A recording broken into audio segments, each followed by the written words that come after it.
Hi everyone, and welcome to Core Lecture 7. Today we'll discuss going beyond the binary. Before we begin, you'll need the following materials for today's lecture assignment. Now, rather than writing and doing generative writing like we do with most lecture assignments, this one's going to be a little different. It's still generative in nature because it will allow you to start brainstorming what you want to explore for Project 2. So if you haven't done so already, make sure that you have reviewed the Project 2 assignment description. It'll make the lecture assignments that we're going to be doing from here on out a lot easier if you sort of have a general idea of the direction you want to take. Now, today's lecture assignment will actually ask you to do some drawing.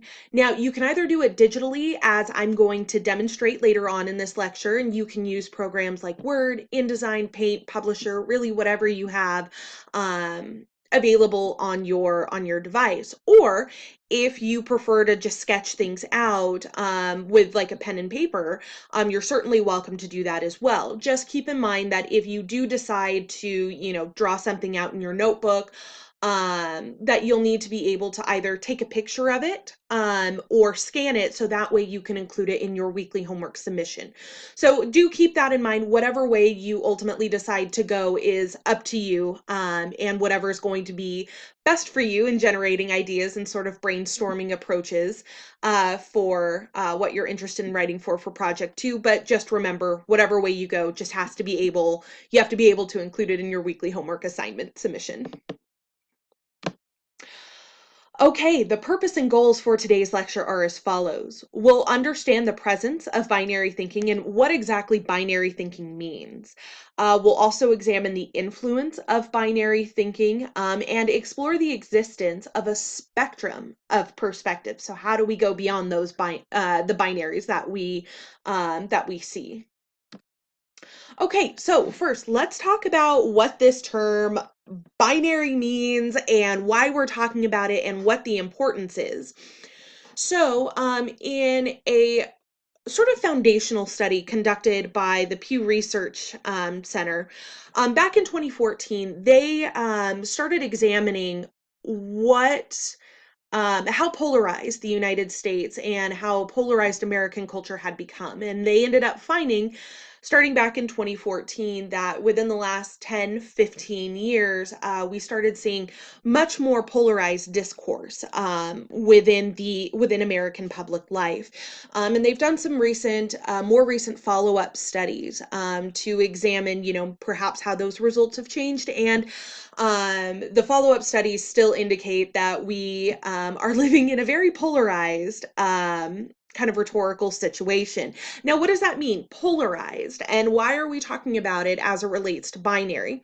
So we can think about a binary so bi, of course, means two. So when we think of a binary and approaching it in terms to a topic or perhaps a public problem or an opportunity for improvement, it really gets at there are two options. There are two ways of thinking about things. And oftentimes when we are presented with a binary, we hear it framed as pro-con, good or bad, good versus evil, even, if you will. But there are typically only two perspectives entered into the conversation. So it's like, I want to get a pet. If we were speaking about it in binary terms, I either get a cat or I get a dog. Those are my two options. And so with binary thinking, as I'm explaining this, you're probably starting to piece together, how this relates back to the polarization of American culture. Like, it's either we accept this plan or this plan. There's nothing in between, or we either embrace this kind of approach or this kind of approach. There's no in between. There are no other ways that we can go about it. And so you're probably starting to piece together, based off your own experiences, how you might see this binary thinking and how it might result in further polarization. Now, one of the biggest issues with binary type thinking is it limits the dialogue on a particular topic to two perspectives. So for example, if I want to say, I want to get a pet, if I were just to present the binary, I would say, okay, it's either a cat or a dog, no other options whatsoever. And so This is something, especially as we start to engage in academic inquiries, something that we definitely want to go beyond. So that's what we are going to focus on today. Now that we have understood a binary as a pro-con type of thinking that limits the discussion to two primary and often sort of extreme perspectives, let's talk now about kind of how we see this and perhaps how we can even go beyond it. So, kind of looking really quickly at further binary examples and how we see it manifest in everyday public life. So, if we look at these two on the far left, so immigration, it's the American way. Then we have one immediately to the right of it saying close our borders. So we can see how that's kind of a binary type thinking. So it's either fully embracing immigration or fully embracing closed borders, and there is no kind of in between middle ground. We can also see it with the photo next to it, where we've got two perspectives on abortion, two binaried perspectives on abortion literally standing right next to each other. So keep abortion safe and legal, and abortion kills a person. So again, we can sort of see with this, how this manifests. And of course, one of the more common ways in which we see binaries play out in American culture is Republican versus Democrat, liberal versus conservative, which we can see in the far right image as well. And so with each of these examples, though, you can see how it is simplifying often very complex topics into two accessible, yes, but also extreme takes on a particular topic. And it doesn't really provide a lot of wiggle room for exploring what other perspectives might be out there regarding that topic.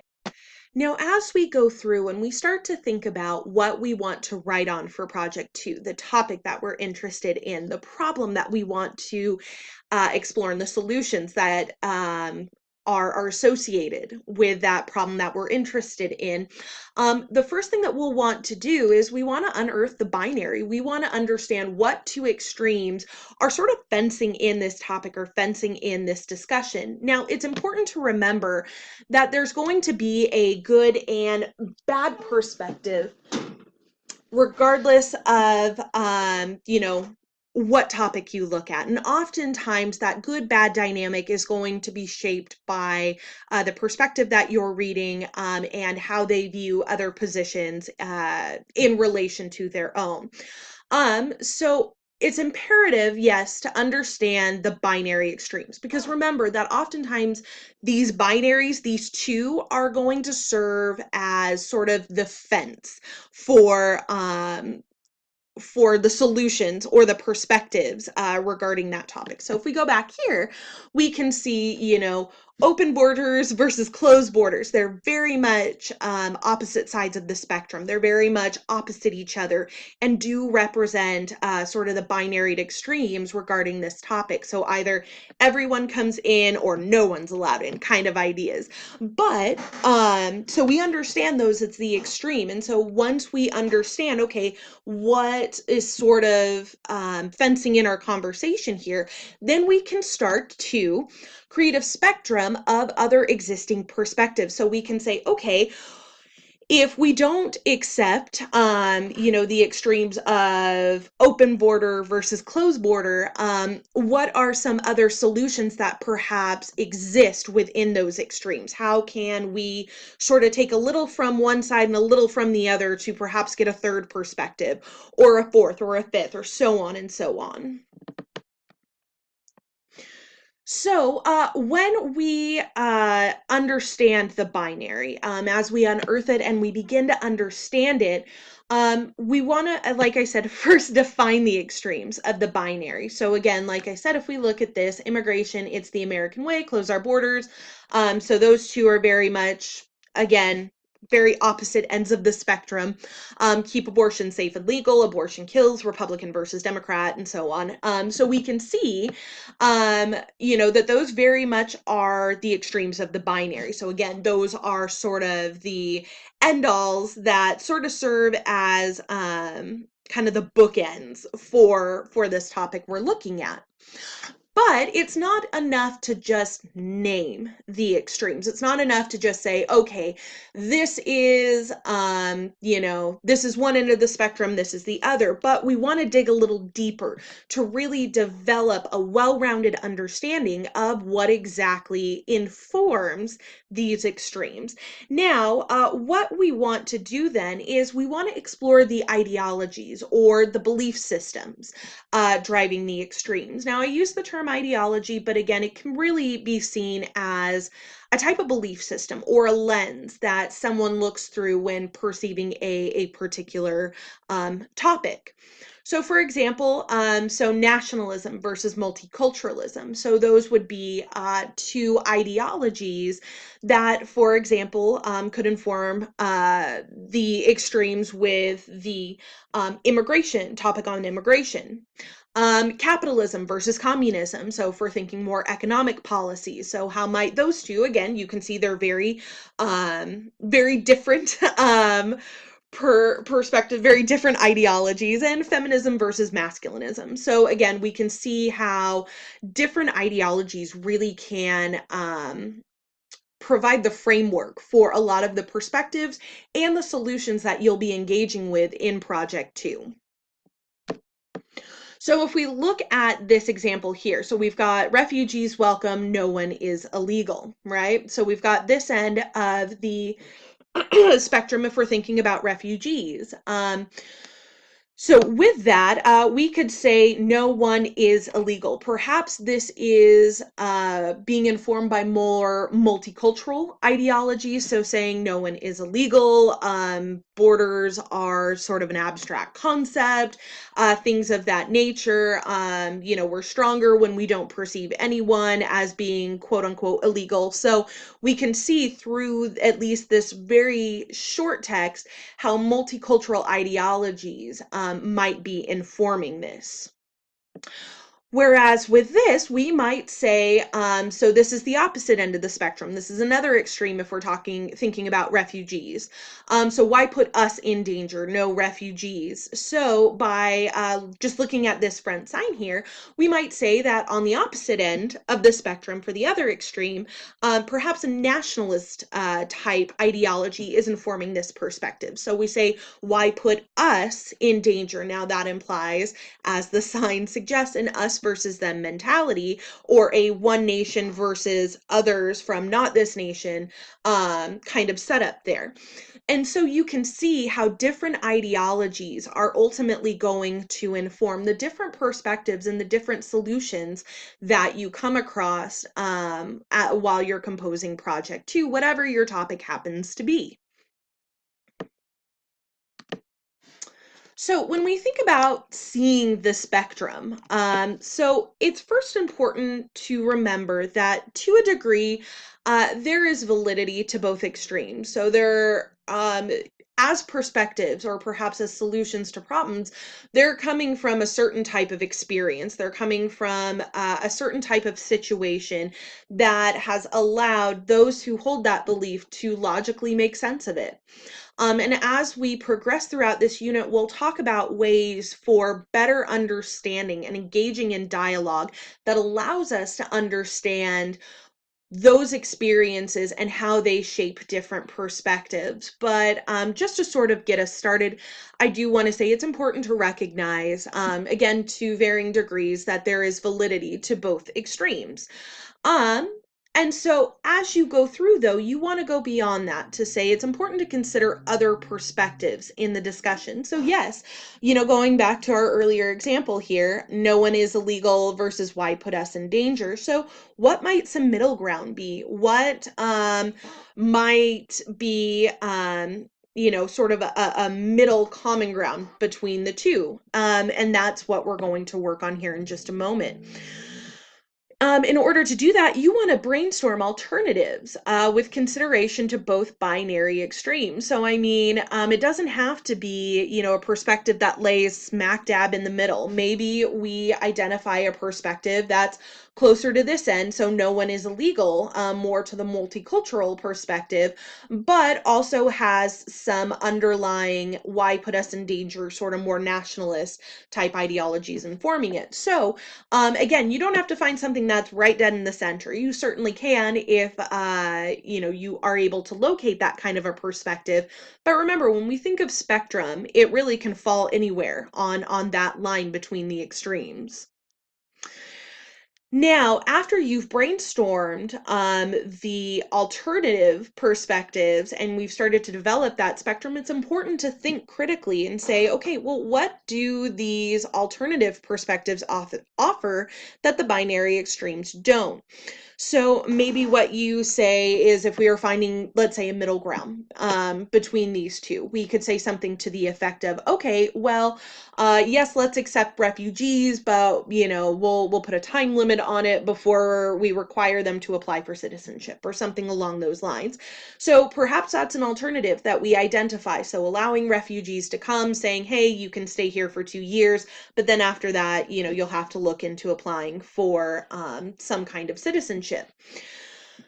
So that being said, we also want to think, okay, well, what does this perspective offer that the extremes don't? So we could say here to say, well, first, it allows people to, come in as refugees. So that kind of moves us away from that extreme, but we're not all the way over to this side of the binary, because we are still not, because this perspective would still say, okay, well, there is still some kind of a legal process there. So we really do want to explore, okay, well, what does this perspective that lies somewhere in between the extremes, what does it allow us to better understand? Okay, so now let's draw out this spectrum and start to visualize what various perspectives might look like. Now, for a topic just for consideration, let's think about college tuition, if you will. So let's say that for Project 2, we have identified that college costs too much, and that's the problem, is that, and we want to identify various solutions to put into conversation with one another.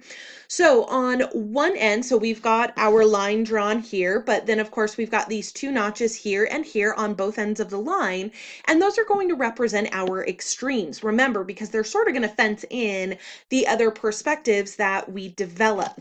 So on one end of the extreme, let's say free college for all.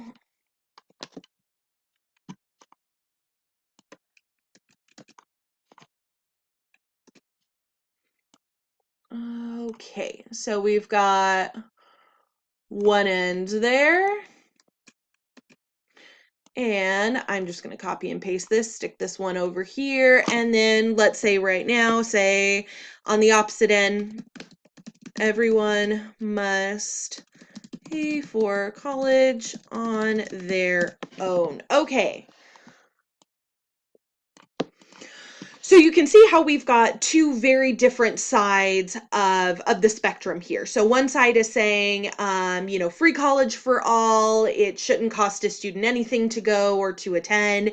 And another perspective might say, no, keep things as they are. Everyone must pay for college on their own, and everyone is ultimately responsible for their own college education rather than having it provided for free. So we can start to see how these two perspectives, serving as the extremes in this discussion, will allow us to start developing alternatives, and starting to create a spectrum of beliefs, perspectives, solutions. So let's continue to flesh this out.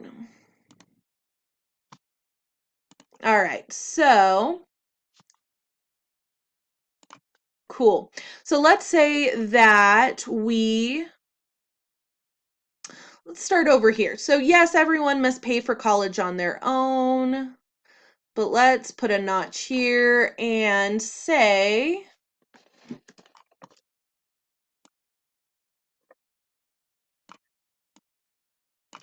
So yes, but let's say we put a cap on costs for community colleges. Okay, so let's say that that is an alternative to say, okay, yes, everyone is still ultimately on their own for paying for colleges, but let's say that we put a cap on how much community colleges can charge. So yes, people will still, be responsible for paying their tuition and their other expenses on their own, but it perhaps might be more accessible. So we can see how this perspective isn't necessarily 100% aligned with everyone must pay for their own college, but we can sort of see how ideologically they are similar. So let's say we develop another one on this side. So we'll go here.